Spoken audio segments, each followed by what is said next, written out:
Halo sahabat nonton, siapa nih yang penasaran dengan kelanjutan cerita dari drama My Dear Nemesis? Yuk kita mulai jalur cerita kelanjutan episode 3 dan 4 ya. Sujong nyaris tak punya waktu untuk mencerna apa yang baru saja terjadi. Tapi Juyeon langsung menyuruh agar mereka berdua keluar dari pesta, sambil berkata bahwa akan turun hujan. Benar saja, hujan pun mulai turun dan mereka berdua duduk di dalam mobil. Sujong lalu bertanya apakah Juyeon berhasil bertemu dengan klien yang dicarinya. Tapi Juyeon mengangkat bahu, mengatakan bahwa klien itu tidak datang. Sujong lalu mengeluh kelaparan. Sujong menuntut agar Juyeon membiarkannya pulang atau setidaknya memberinya makan. Jadi mereka berdua pergi ke restoran bersama. Di sana, Sujong mengatakan kalau dia nggak akan membongkar rahasia apapun mengenai Juyeon. Jadi Sujong memohon agar Juyeon percaya kepadanya dan melepaskannya. Saat sedang makan, Sujong melihat meja sebelah mendapatkan hadiah dari restoran. Hadiah itu adalah sebuah boneka. Sujong memuji betapa lucunya boneka tersebut. Mendengar itu, Juyeon langsung memperbolehkan Sujong pulang. Saat Sujong kembali ke rumahnya, tiba-tiba lampu di kamarnya mati. Untungnya, Sujong adalah putri dari seorang tukang listrik. Jadi memperbaiki hal seperti ini adalah mudah baginya. Lampu itu pun segera menyala kembali. Di restoran Hajin, Sinwon dan Hajin mengobrol bersama. Sinwon bahkan meluangkan waktu sejenak untuk mengajari Hajin cara meningkatkan promosi restorannya di media sosial. Hal ini membuat keduanya menjadi semakin dekat. Kemudian, tiba-tiba saja Hajin bertanya, "Apakah kamu ingin tidur denganku?" Dan ya, mereka berdua melakukannya. Luar biasa dah ya, baru aja putus sudah dapat ikan lagi nih. Keesokan paginya, Hajin mencoba untuk keluar lebih awal. Tapi Sinwon menemani Hajin sampai ke pasar ikan, tempat di mana Hajin membantu orang tuanya. Saat itulah Sinwon menyadari bahwa Hajin sudah pernah menikah dan telah bercerai. Mendengar itu, Siwon diam-diam mundur dan mereka pun berpisah. Kembali ke kantor, Sujong mencoba mengembalikan gaun mahal yang Juyeon berikan untuk pesta. Tapi Juyeon menolak mentah-mentah.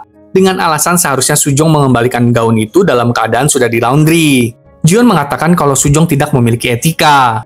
Mendengar itu, Sujong jadi bingung kan? Tapi saat Juyeon masuk ke ruangannya, dia mengingat kembali kejadian kemarin malam saat Sujong menggunakan gaun itu. Menurutnya, Sujong tampak cantik mengenakan gaun itu. Tapi lebih baik Juyeon mati daripada mengakuinya. Wah, gengsi nih ya. Selama rapat, sesuatu yang aneh terjadi. Tiba-tiba pikiran Sujong dan Juyeon menjadi sinkron. Para karyawan tentu merasa aneh dan saling bertukar pandang dengan ekspresi tidak percaya. Sejak kapan mereka berdua bisa akur? Sementara itu, pikiran Siwon melayang-layang ke kejadian semalam bersama dengan Hajin. Kesan pertama tak mudah dilupakan nih ya, masnya. Di tempat lain, Sujong dan Juyeon mendatangi toko di Gangnam untuk survei singkat. Dan Sujong diam-diam terkesan dengan seberapa baik Juyeon menangani klien. Setelah itu, mereka berdua melihat seorang pria sedang berdebat dengan seorang staf di toko kacamata hitam. Tanpa aba-aba, Juyeon bergegas masuk dan menegur konsumen itu. Karena si konsumen tidak mau mengeluarkan uang lebih untuk perbaikan kacamatanya. Melihat konsumen itu mulai nggak senang hati, Sujong berinisiatif menggunakan keterampilan penjualannya. Dia kemudian menenangkan keadaan dan meyakinkan konsumen untuk membeli kacamata hitam baru aja daripada memperbaikinya, sembari menawarkan diskon yang cukup besar untuk konsumen itu. Ketika itulah Juyeon baru menyadari, oh no, konsumen ini adalah penyanyi dari anggota band grup favoritku. Sujong juga segera mengetahui hal ini, dan untuk menembusnya, Sujong membantu Juyeon untuk mendapatkan tanda tangan dari konsumen tersebut. Saat mereka berjalan ke mobil, Sujong mengatakan kepada Juyeon bahwa sangat menyenangkan bisa menyukai sesuatu dengan sepenuh hati. Karena mencari sesuatu yang kita suka itu tidak mudah loh. Apalagi menyukainya dalam waktu yang lama juga nggak mudah. Sujong meminta Juyeon untuk menikmati apa yang disukainya semaunya. Untuk beberapa alasan, mendengar pernyataan seperti itu membuat Juyeon merasa hangat di dalam. Tepat saat itu, air mancur menyemprotkan air. Dan tanpa berpikir, Juyeon menarik Sujong mendekat kepadanya. Mereka pandang-pandangan sejenak sebelum dengan canggung menepisnya. Malam harinya, Juyeon mendapati Sujong sedang bekerja lembur. Juyeon menyuruhnya untuk pulang dan beristirahat saja. Juyeon juga meminta agar Sujong nggak perlu mengembalikan gaun kemarin itu. Lalu menyuruh Sujong untuk menyimpannya saja. Saat Juyeon sampai di rumahnya, Sinwon tiba-tiba muncul di tempat Juyeon. Sinwon mengirimkan banyak bancan dari ibu Sinwon untuk Juyeon. Di sana, Sinwon terus memperhatikan ponselnya sembari senyum-senyum sendiri. Hayo, siapa yang suka kayak gini juga? Berarti lagi jatuh cintrong tuh. Juyeon menatap Sinwon dengan curiga.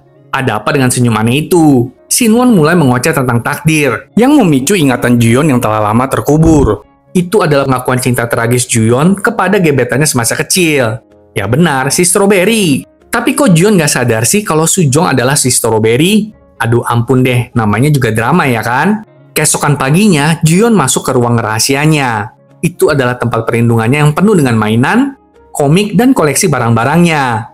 Dia membersihkan tempat itu ditemani oleh lagu rock kesukaannya. Setelah selesai berbersih, Juyeon memikirkan kata-kata Sujong. Dan untuk pertama kalinya dalam waktu yang lama, Juyeon sangat senang dengan pernyataan Sujong tersebut. Di restoran, Hajin menerima banyak karangan bunga dan hadiah untuk pembukaan restoran barunya. Itu semua pemberian dari naga api hitam. Wah, berarti selama ini Hajin masih berhubungan dengan naga api hitam alias Juyeon. Malam harinya, Sujong mendatangi restoran Hajin. Dan dia bingung kok Hajin dapat banyak hadiah gitu dari mana. Tapi Hajin tidak mengatakan kalau itu semua adalah dari naga api hitam. Dia hanya mengatakan semuanya itu adalah dari temannya. Namun tiba-tiba sebuah robot waiter mendatangi meja Sujong. Di sana tertulis kalau semua pemberian ini berasal dari naga api hitam. Langsunglah Sujong merasa terhianati karena ternyata Hajin masih berhubungan dengan naga api hitam.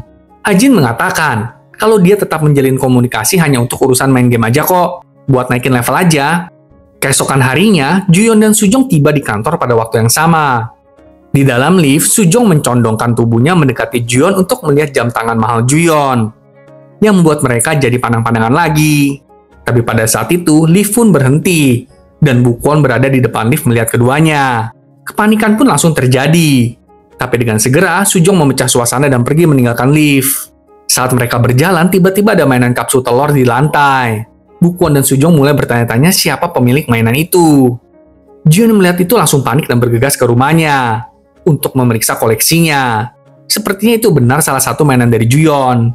Melihat mainan hilang satu, kenangan kelam pun segera muncul di ingatannya. Dulu sewaktu Juyeon masih remaja, neneknya menyalahkan mainan Juyeon dan Juyeon atas kematian orang tua Juyeon. Neneknya bahkan membakar seluruh mainan kesayangan Juyeon. Juyeon sangat kewalahan menghadapi traumanya itu. Tapi dia melihat ternyata mainannya ada di bawah lemari. Yang berarti mainan di kantor tadi bukanlah milik Juyeon. Kemudian saat Juyeon kembali ke kantor, dia tak sengaja mendengar karyawannya berkata, pria dewasa yang menyukai mainan sangatlah memalukan.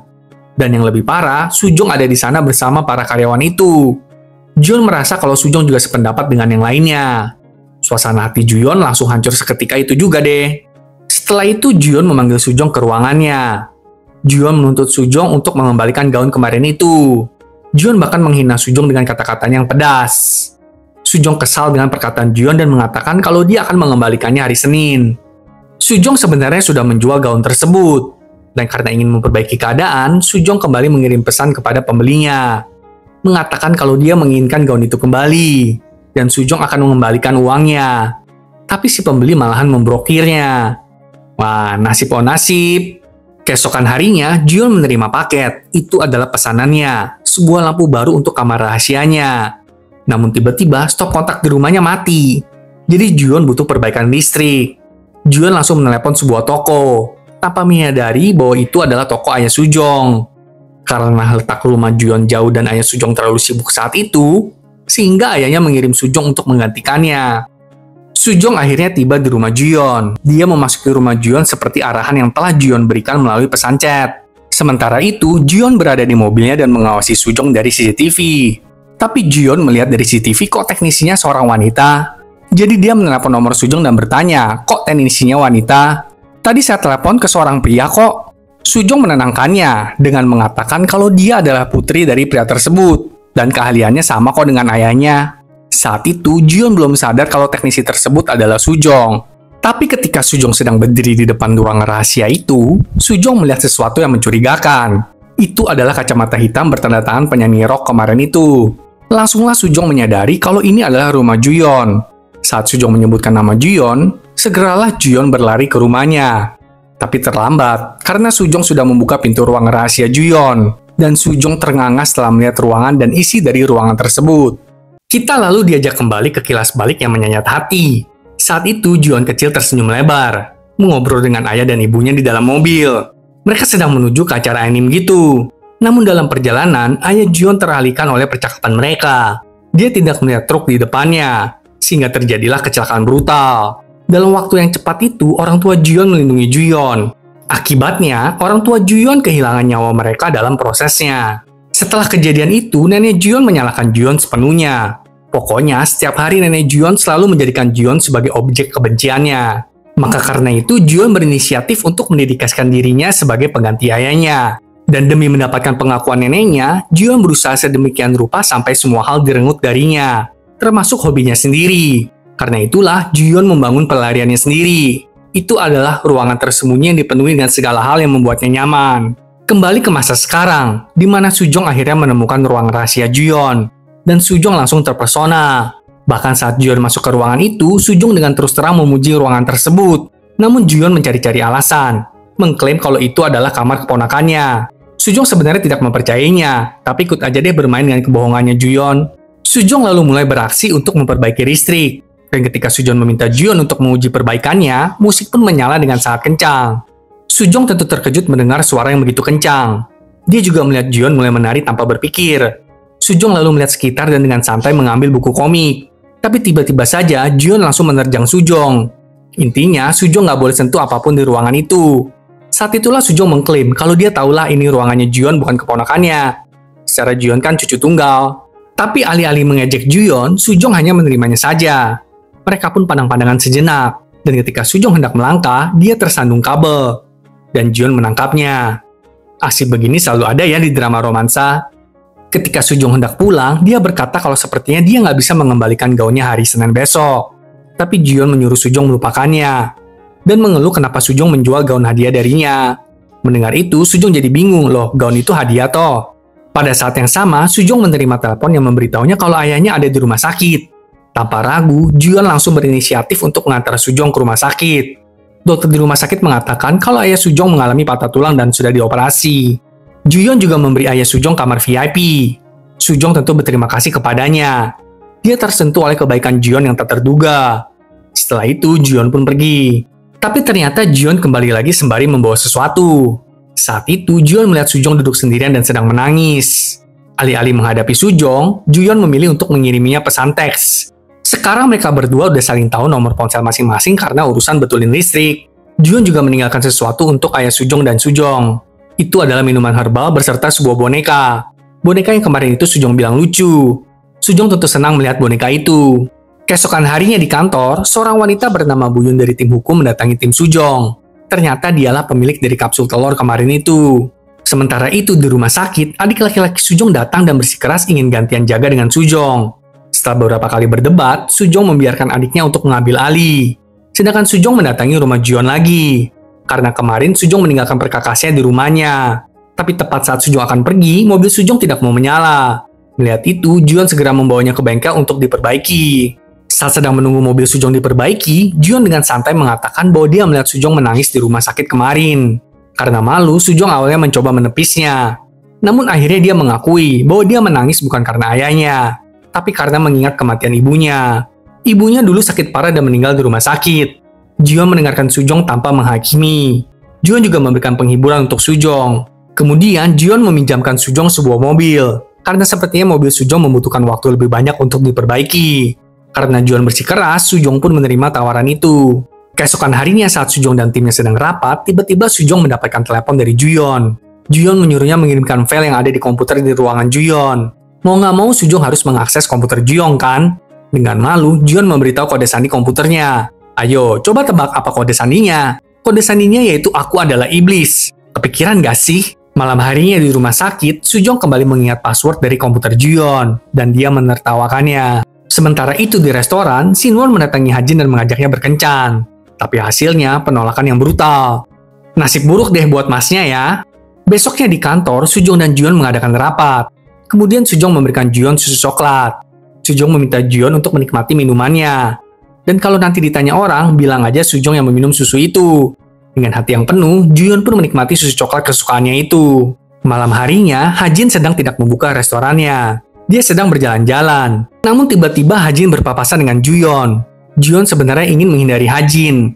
Tapi Hajin langsung mengenali kalau Juon adalah naga api hitam. Kilas balik ke tahun 2014. Juon yang berusia 18 tahun bertemu dengan Hajin di sebuah kafe. Juon meminta maaf karena telah berbohong tentang usianya di kelompok game online mereka. Juon juga mengatakan kalau dia akan pindah ke Amerika. Kembali ke masa sekarang, Hajin dan Juon mengobrol di sebuah kafe dengan duduk saling membelakangi satu sama lain. Hajin mengucapkan terima kasih atas hadiahnya, dan Juon pun pergi. Beberapa saat kemudian, Sujong tiba di kafe itu. Hajin menghela napas lega. Untung aja Sujong tidak ada di sana lebih awal. Atau dia akan bertemu dengan naga api hitam. Tanpa Hajin sadari kalau bos Sujong adalah si naga api hitam. Besoknya di kantor, saat sedang rapat besar, Sujong mengkonfrontasi Juyeon. Karena Juyeon memilih merek-merek kecil untuk departemen store mereka di Gangnam. Namun Juyeon tetap tenang seperti biasa. Dan mengungkapkan kalau itu adalah ujian dari Juyeon kepada para karyawannya. Juyeon tuh pengen karyawannya protes dong kalau atasan mereka mengambil keputusan yang salah. Jangan diam aja, yang penting terima gaji doang. Juyeon berkata kalau mulai besok akan ada evaluasi individu berdasarkan kinerja kerja mereka semua. Rapat pun selesai. Kemudian Sujong beristirahat sejenak di balkon kantor dan Juyeon bergabung dengannya. Sujong menyatakan kekesalannya karena ujian yang diberikan oleh Juyeon itu. Tapi Juyeon dengan tenang menjelaskan kalau dia harus melakukannya demi perusahaan. Kemudian tiba-tiba Juyeon bertanya apa yang bisa dia lakukan untuk memperbaiki suasana hati Sujong. Sujong tentu terkejut mendengarnya. Jadi setelah pulang kerja, Juyeon membawa Sujong ke arcade game. Mereka berdua pun bermain habis-habisan. Di sana, Sujong memenangkan sebagian besar permainan. Hal ini tentu membuat Juyeon kesal. Kemudian Sujong mendapatkan telepon dari Hajin. Hajin pengen Sujong mampir ke restorannya malam ini. Tapi Sujong bilang kalau dia lagi main game sama manajernya. Mendengar itu, Hajin menyuruh mereka berdua untuk datang. Saat Sujong dan Juyeon berjalan menuju restoran Hajin, tali sepatu Sujong terlepas. Tanpa ragu, Juyeon berjongkok dan mengikatkan tali sepatu Sujong. Keadaan pun jadi hening sesaat. Dan kotak mata yang lama pun terjadi. Tapi tiba-tiba Sujong mendapatkan telepon lagi dari Hajin yang memperingatkan Sujong untuk gak masuk ke dalam restorannya. Karena naga api hitam sedang ada di dalam restoran Hajin. Mendengar itu, Sujong pun membeku. Tapi akankah Sujong tetap masuk bersama Juyeon ke dalam restoran Hajin? Jangan lupa untuk saksikan kelanjutan drama ini ya sahabat nonton. Sampai jumpa.